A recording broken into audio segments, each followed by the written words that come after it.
आधार card लेके चले पड़ी है और कौन आ गया पीछे? हम गाइए गाइए भाई, अपना गाई सब तो पागल है, छोटू पागल है।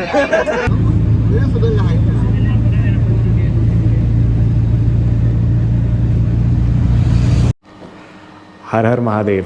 तो हम पहुंच चुके हैं प्रयागराज और अभी बस निकलने वाले हैं यहाँ से। आपको अच्छे अच्छे नज़ारे दिखाऊंगा। भीड़ बहुत है गाइस, बस ने हमें काफ़ी पहले उतार दिया था तो थोड़ी दिक्कतें हुई, बट स्टिल सारा कुछ वर्थ है। तो अगर आप आ रहे हैं तो अपनी लोकेशन चेक कर लीजिएगा। और होटल्स आपको मिलेंगे नहीं, और मिलेंगे भी तो एक्सट्रीम कॉस्टली। तो वो चीज़ें पहले से ही प्लान करके आना है आपने। कल महास्नान है, शाही स्नान है, तो कल भी चलेंगे, आज भी चलेंगे। तो वो भी मैं आपको दिखाऊंगा। ड्रोन शॉट्स नहीं मैं ले पाऊंगा क्योंकि अलाउड नहीं है। तो चलिए शुरू करते हैं।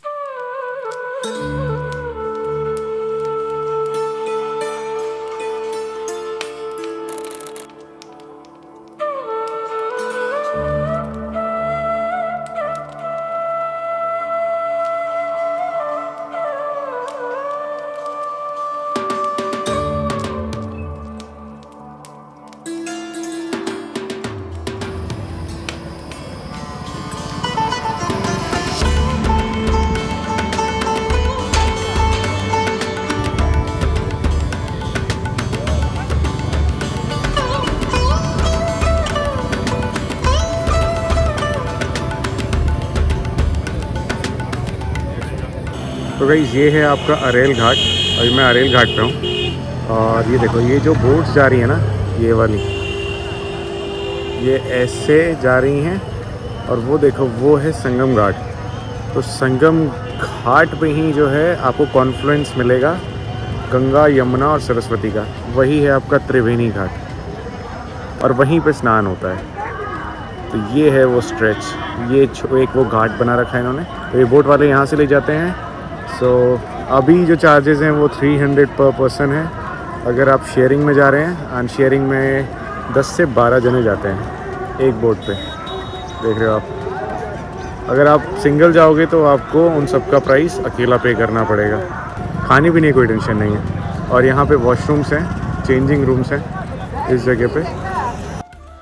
महाकुंभ में अथॉरिटीज़ ने सिक्योरिटी स्ट्रैटेजी को देखते हुए ड्रोन्स डिप्लॉय किए हैं। ये जो ड्रोन आप देख पा रहे हैं, इसका वेट 15 किलो है एंड ये aerial monitoring, facial recognition, crowd analysis और भी कई एक्शंस परफॉर्म करने में सक्षम है। और ये वेदर फ्रेंडली भी है। गाइज, ये जो आप देख रहे हो ये है आपका अकबर फोर्ट और उधर की तरफ है संगम। लेकिन वेदर ख़राब होने के चक्कर में हमें उधर विज़िट करने के लिए अलाउ नहीं किया गया।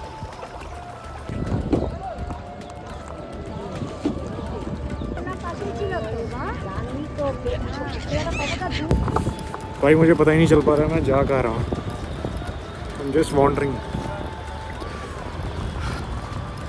कोई सेक्टर नहीं, कुछ नहीं, सिर्फ चलता जा रहा हूँ। देखते हैं कहाँ जाते हैं।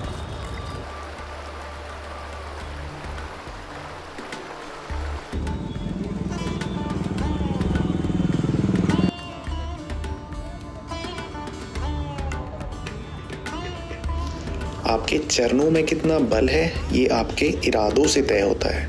जहाँ कुछ लोग कुंभ में चलने के डर से बैठ जाते हैं, वहीं ऐसे बुजुर्ग हैं जो एक लाठी के सहारे पूरा कुंभ नाप जाते हैं।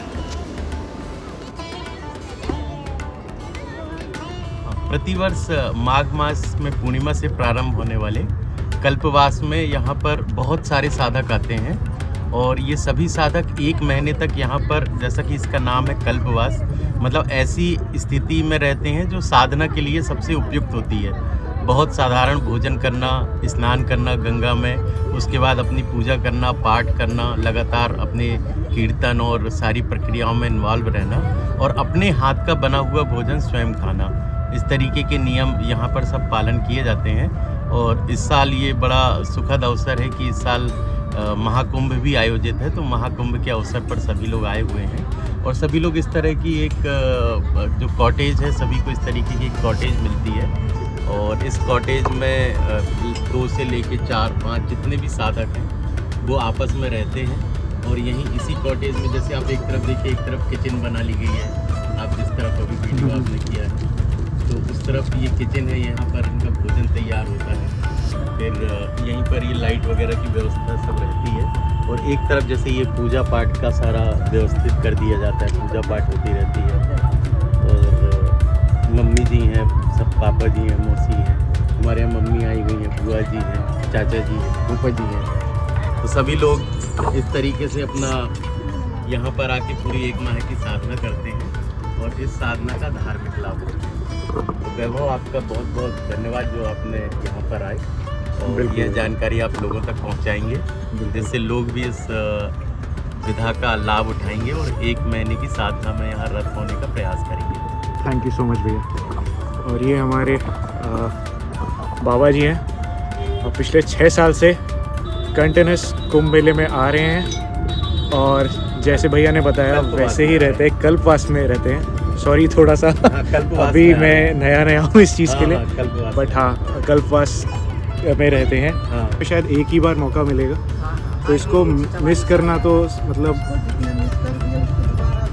बिल्कुल सही बात है। तो मैं इस बार आ गया, अगले महीने में मतलब अपने फैमिली को लेके आने वाला हूँ, क्योंकि उनको भी एक्सपीरियंस नहीं है और जिस तरीके का भीड़ भाड़ है, तो मैं ये देखना चाह रहा था कि आप लोग भी कैसे रहते हैं या बाकी जितने भी बुजुर्ग आते हैं वो कैसे रहते हैं। क्योंकि थोड़ा सा हमें लगता है कि अब फैसिलिटीज़ की आदत है, कहीं बाहर जाते हैं, होटल है, आपको गर्म पानी की सुविधा मिल रही है, खुद से कुछ नहीं बनाना, गए ऑर्डर किया आ गया। लेकिन ये जो है एक सात्विक भोजन करना, खुद से बनाना सब कुछ, वो एक अलग एक्सपीरियंस है। तो मैं तो वही कहूँगा कि अगर गर्म पानी वगैरह की इमर्सन राड जैसे बिल्कुल पीछे टॉयलेट बना हुआ है, बिल्कुल मतलब सारी चीज़ें खुद ही कर रहे हैं हम लोग, खुद ही रहती हैं और मैनेजेबल रहती हैं, मतलब ऐसा भी नहीं है, बिल्कुल सब कुछ हाइजीन सब कुछ रहता है। हाँ जी, पीछे टॉयलेट्स हैं, सब कुछ है और प्रॉपरली मेंटेन रहती है, क्लीन प्रॉपर मेंटेन रहती है सारा कुछ। बिकॉज मोस्टली लेडीज़ के लिए होता है कि सफाई हाइजीन वाला चाहिए। पानी की यहाँ सप्लाई रहती है। अच्छा, ये ट्रक में लाए आप लोग? ये सामान पूरा जबलपुर से आया। ये सब लोग हम लोग ट्रक में जो जहाँ से आते हैं वो सामान लेके आते हैं। मालूम नहीं थी तो कम से कम 25-30 बोरियां थी हम लोगों की, बड़ी बड़ी प्लेट थी, इसी में के यहाँ कुछ भी नहीं खरीदते सिवाय सब्जी और दूध के। हाँ, दाल चावल आटा मसाला नमक मिर्ची सब लेके हम लोग लेके आए। भारी लगे धारा प्यारी, जन जल बह रहा है, गंगा मैया की महिमा भारी लगे धारा प्यारी, कंचन जल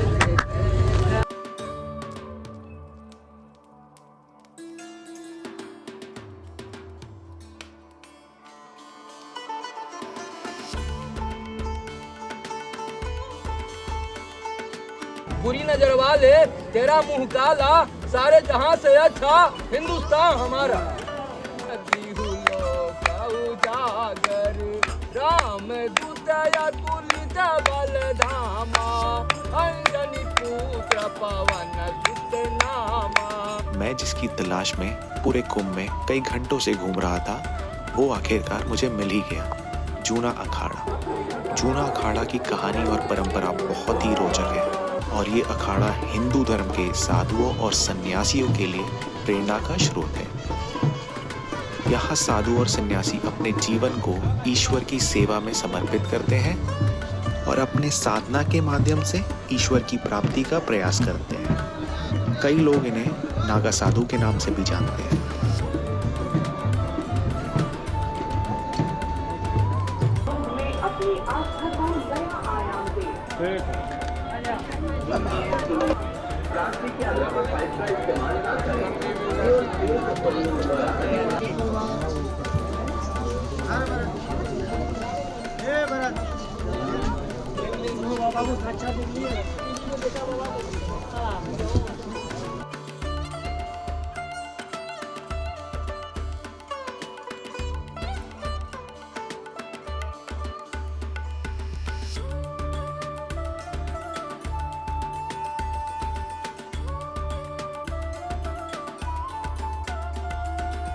यहाँ हर वर्ष कुंभ लगता है।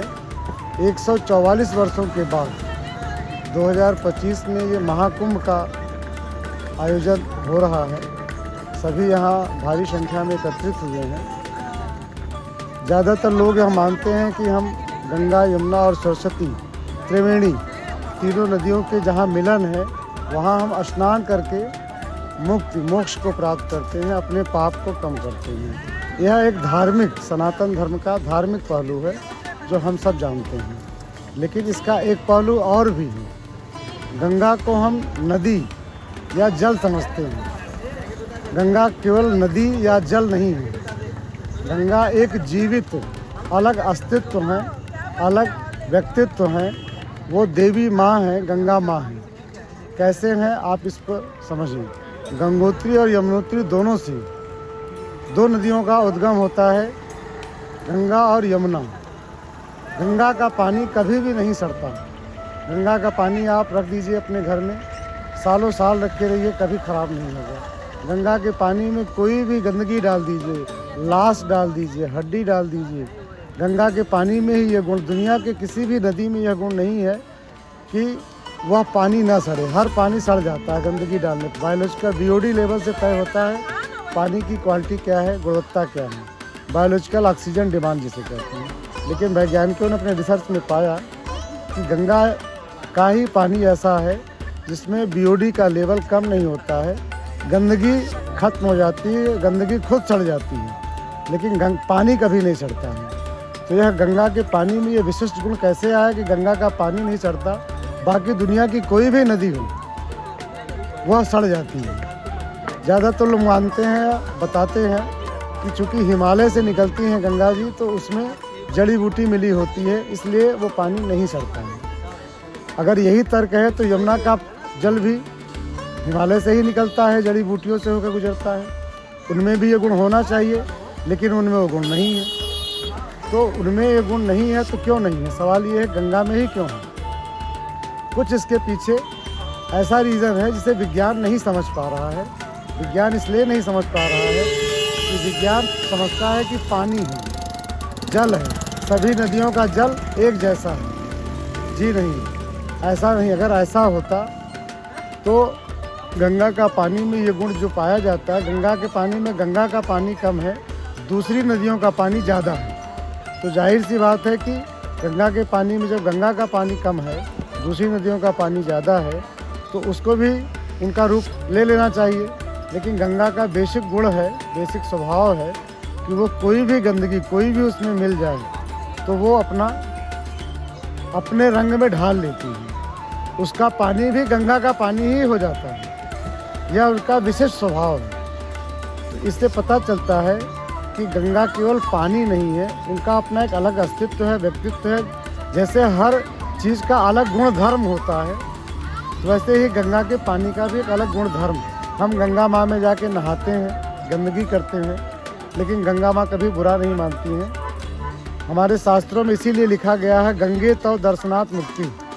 गंगा के दर्शन मात्र से मुक्ति है। गंगा में स्नान करें या न करें इससे कोई फर्क नहीं पड़ता है। त्रिवेणी संगम में इस दिन स्नान करने का महत्व इसलिए बढ़ जाता है क्योंकि हमारे शास्त्रों में कहा गया है, विज्ञान भी इस बात को मानता है कि जब ऋतुएं बदलती हैं, संधिकाल होता है, सुबह शाम का समय होता है, तो सुबह के समय सूर्य की में जो विटामिन डी सर्वाधिक होता है। तो किसी भी ऋतु के बदलने पर प्रकृति में ऑटोमेटिक कुछ शक्तियाँ आ जाती हैं जो विशिष्ट होती हैं, जो हमारे मन मस्तिष्क पर, शरीर पर प्रभाव डालती हैं। वैसे ही मकर संक्रांति एक संधिकाल का समय है।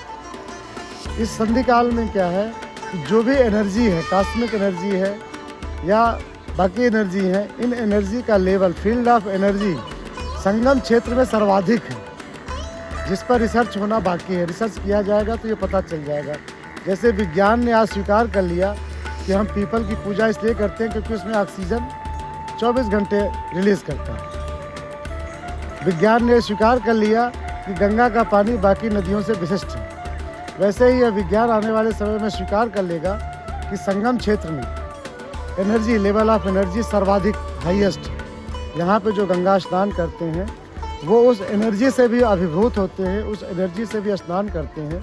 आप गंगा के पानी में अगर नहाते हैं तो अच्छी बात है, नहीं नहाते हैं तो भी आप संगम का स्नान का लाभ प्राप्त करते हैं इस क्षेत्र में होने के कारण। जब आप इस दिन गंगा में स्नान करते हैं तो जो निगेटिव चीज़ें हैं वो आपकी स्वतः खत्म हो जाती हैं और आप स्वाभाविक तौर पर उस कॉस्मिक एनर्जी से जुड़ते हैं, उसके लाभ को, देवत्व को प्राप्त करते हैं। यह आस्था का संगम तो है ही, आस्था का कुंभ तो है ही, यह विज्ञान का भी कुंभ है। धर्म और अध्यात्म का मिलन है, आस्था और तर्क का मिलन है, गंगा, यमुना और सरस्वती का मिलन है।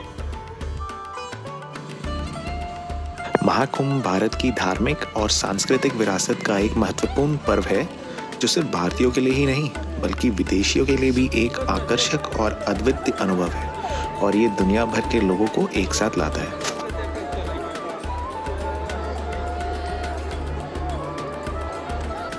इसी के साथ हम इस वीडियो को यहीं पे एंड करते हैं।